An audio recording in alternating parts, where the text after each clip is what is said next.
जिन्होंने 24 साल 22 यार्ड में अपना जीवन बिताया, आज उनके पास 666 यार्ड यानी 6000 स्क्वायर फीट का बंगला है। जिनकी पहली कार मारुति 800 थी, आज उनके पास करोड़ों की कारें हैं। 2001 में वह पहले ऐसे भारतीय क्रिकेटर बने जिसने एक ब्रांड के साथ 100 करोड़ रुपए की डील साइन की।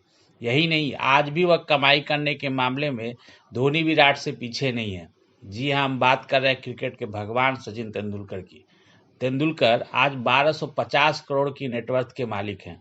उनके पास मुंबई में 100 करोड़ की कीमत वाला घर है और लंदन में एक आलीशान घर है जहां से क्रिकेट का मक्का कहा जाने वाला लॉर्ड्स स्टेडियम दिखता है। यानी सचिन के पास आज वह सब कुछ है जो एक सेलिब्रिटी के पास होता है। लेकिन सचिन तेंदुलकर को टेंशन फ्री होकर क्रिकेट खेलने और अपने खेल को निखारने का मौका उस शख्स की बदौलत मिला जिसने मास्टर ब्लास्टर से पहली मुलाकात में कहा था, तुम क्रिकेट खेलो, तुम्हारी फाइनेंशियल मैं संभालूंगा और रिटायरमेंट के बाद तुम्हें किसी बात की टेंशन नहीं रहेगी। यह शख्स था बेंगलुरु में पैदा हुआ और अमेरिका में कम्युनिकेशन का छात्र मार्क मस्करेहान्स, जिसने क्रिकेट की दुनिया में आते ही न केवल सचिन तेंदुलकर की किस्मत बदल दी बल्कि बीसीसीआई के लिए कुबेर का खजाना खोल दिया।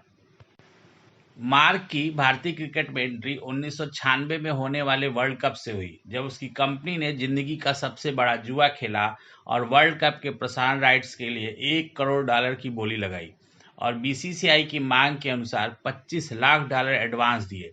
इस डील के बाद मार्क ने वर्ल्ड कप से $2 करोड़ कमाए। इस एंट्री के बाद मार्क की नज़र भारत के उभरते सितारे और आइकॉन सचिन तेंदुलकर पर पड़ी। पहले मार्क की कंपनी वर्ल्डटेल ने रवि शास्त्री को इंडिया में अपना पार्टनर बनाया और उसके बाद सचिन को अपने साथ जोड़ने के लिए जो किया वह इतिहास बन गया।